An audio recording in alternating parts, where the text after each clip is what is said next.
গত ২৮ ফেব্রুয়ারি শুরু হওয়া প্রলয়ঙ্করী যুদ্ধতে যুক্তরাষ্ট্র এবং ইসরায়েলের যৌথ হামলায় ইরানের সর্বোচ্চ নেতা আয়াতুল্লাহ আলী খামেনির মৃত্যু হয়। এরপরই কার্যত পাল্টে যেতে থাকে দেশটির রাজনৈতিক দৃশ্যপট। ওয়াশিংটন এবং তেল আবিবের যৌথ এই হামলা এখন রূপ নিয়েছে বিশাল যুদ্ধের। এদিকে তেহরানে হামলা চালানো মার্কিন প্রশাসন সম্প্রতি তাদের সামরিক খরচের হিসাব নিকাশ প্রকাশ করেছে। প্রশ্ন উঠছে, মার্কিন কোষাগারে ঠিক কতটা অর্থ ব্যয় হয়েছে তেহরানে হামলা চালাতে? আরও জানাচ্ছেন সাদিয়া সিদ্দিকা। মধ্যপ্রাচ্যের রণক্ষেত্র এখন এক চরম অনিশ্চয়তার মুখে। গত ২৮ ফেব্রুয়ারি ইরান ও লেবাননের উপর শুরু হওয়া যুক্তরাষ্ট্র ও ইসরায়েলি যৌথ আগ্রাসন ১৩ দিনে পা রেখেছে। যুদ্ধের প্রাথমিক যে আর্থিক হিসাব সামনে এসেছে তা রীতিমতো রক্তচক্ষু দেখাচ্ছে খোদ মার্কিন প্রশাসনকেও। সংশ্লিষ্ট একটি উচ্চপদস্থ সূত্রের তথ্য অনুযায়ী যুদ্ধের মাত্র প্রথম ৬ দিনে যুক্তরাষ্ট্রের ব্যয় হয়েছে অন্তত ১,১৩০ কোটি বা $১১.৩ বিলিয়ন। বুধবার এই চাঞ্চল্যকর তথ্য প্রকাশ্যে আসে। আমি বুঝি নির্মাণের শিল্প, সালাম স্টিল বোঝে ডিউরেবিলিটি। সালাম স্টিল, মোস্ট ডিউরেবল স্টিল।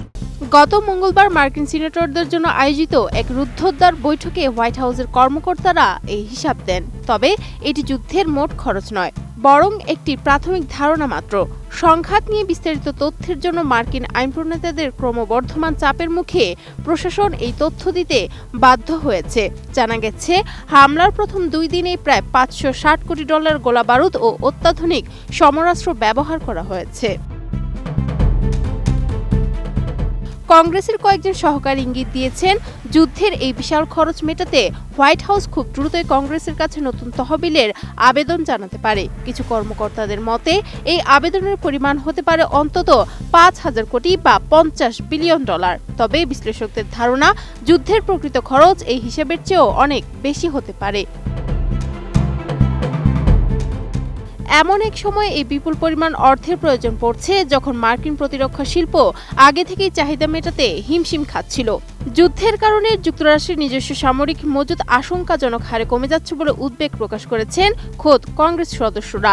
পরিস্থিতি সামাল দিতে গত সপ্তাহে প্রেসিডেন্ট ডোনাল্ড ট্রাম্প ৭টি বড় প্রতিরক্ষা ঠিকাদার প্রতিষ্ঠানের নির্বাহীদের সঙ্গে জরুরি বৈঠকও করেছেন। এদিকে রণক্ষেত্রের পরিস্থিতি আরও ভয়াবহ হয়ে উঠেছে।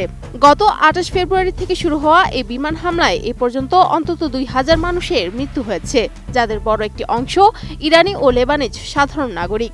সংঘাত এখন কেবল ইরানে সীমাবদ্ধ নেই, তা ছড়িয়ে পড়েছে লেবাননেও। এই যুদ্ধের ফলে বিশ্ব জ্বালানি বাজার ও আন্তর্জাতিক পরিবহন ব্যবস্থায় চরম অস্থিরতা দেখা দিয়েছে, যা বৈশ্বিক অর্থনীতিকে খাদের কিনারে ঠেলে দিচ্ছে। এত ক্ষয়ক্ষতি ও বিপুল ব্যয়ের মাঝেও প্রেসিডেন্ট ডোনাল্ড ট্রাম্প অনড় অবস্থানে রয়েছেন।